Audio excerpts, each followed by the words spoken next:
Neviens nerunā latviski. Neviens. Jūs redzat? Lejā, sarkans uz leju, bultiņa uz leju. 3 cilvēki runā latviski. 3. Cik mēs šeit esam? 1, 2, 3.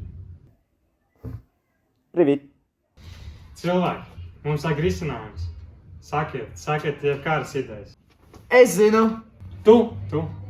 Mēs katram, kurš iemācās latviešu valodu, mēs tā kā viņam končus vai sapumus dodam. Un tu? Jā, mūsu jaunatnē ir problēma. Mums vajag izglītot mūsu jauniešus. Tā ir laba ideja.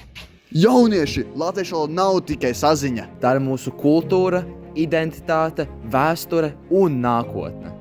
Un tikai ar latviešu valodu tu vari strādāt, dzīvot un radīt šeit, Latvijā. Ko tu vēl gaidi? Liec to telefonu nost un sāc lasīt.